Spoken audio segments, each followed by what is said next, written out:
జితేంద్ర రాస్తున్నారు.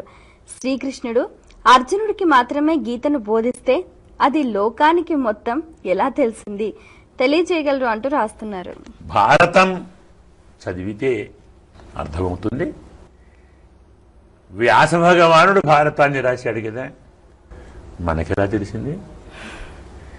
వాల్మీకి రామాయణం రాశారు తన ఆశ్రమంలో, మనకెలా తెలిసింది? చాలా మంది అదే అంటారు, మీరేమన్నా చూసారా, మీరేమన్నా విన్నారా అని. కాబట్టి కృష్ణ పరమాత్మ అర్జునునికి గీత చెప్పితే చెప్పాడని ఎవరు చెప్పారు? శ్రీకృష్ణుడు అర్జునునికి గీత చెప్పాడని ఎవరు చెప్పారు? తెలియాలి కదా. ఎవరు చెప్పారు? హనుమంతుడు. సంజయుడు చెప్పారు ధృతరాష్ట్రుడికి. యుద్ధం జరిగే ముందు ధృతరాష్ట్రుడు వ్యాస భగవానుడిని అడిగాడు, అయ్యా నేను గుడ్డివాణ్ణి కదా, నేనేమీ చూడలేను కదా, మరి ఇంత భయంకర యుద్ధం జరుగుతూ ఉంది కదా, యుద్ధంలో ఏమేం జరుగుతుందో ఎలా జరుగుతుందో నేను అక్కడికి వెళ్ళినా నాకు కనపడదు కదా, కాబట్టి నాకు యుద్ధ విశేషాలన్నీ ఎప్పటికప్పుడు నాకు చెప్పాలి. అది అక్కడ ఉండి కాదు, ఇక్కడ ఉండి నా దగ్గర ఉండి చెప్పాలి. ఎందుకంటే యుద్ధరంగంలో ఉంటే చూడగలం కదా, అవునా? మరి యుద్ధరంగంలో కూర్చొని చూసుకుంటూ చెప్పగలడా వాడు?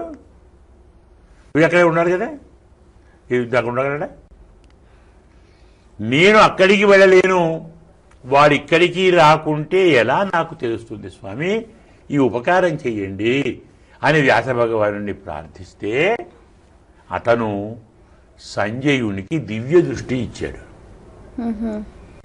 ధృతరాష్ట్రుని పక్కనే కూర్చొని మొత్తం యుద్ధరంగం అతడు చూస్తాడు. అతనికి ఆ పవర్ ఇచ్చాడు, విజన్ అంటాం కదా, ఆ శక్తి ఇచ్చాడు. ధృతరాష్ట్రుడు అలా కూర్చుంటే సంజయుడు పక్కన కూర్చొని యుద్ధాన్ని చూస్తూ మొత్తం వర్ణిస్తున్నాడు.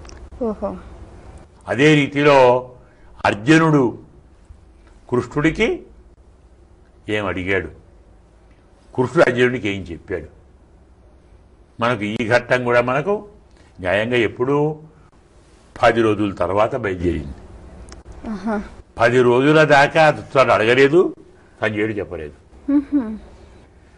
10 రోజులు అయింది యుద్ధం మొదలయ్యి. ఏమైందయ్యా, ఏమవుతూ ఉన్నది, మనం గెలుస్తున్నామా, వాళ్ళు గెలుస్తున్నారా?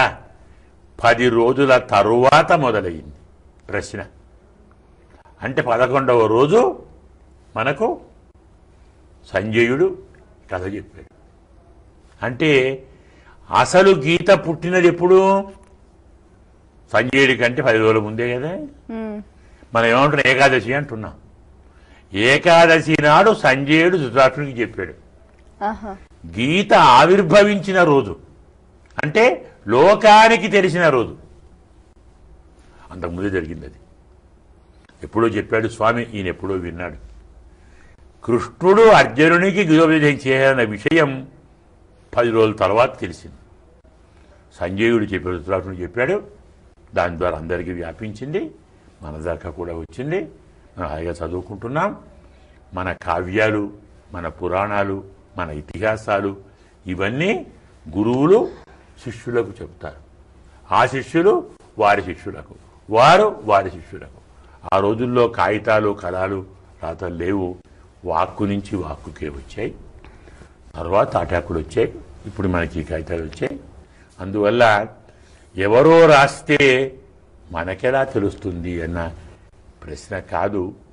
రాసిన వారు దాచుకోరు, తన వారికి చెప్తారు, వారు వారి వారికి చెప్తారు.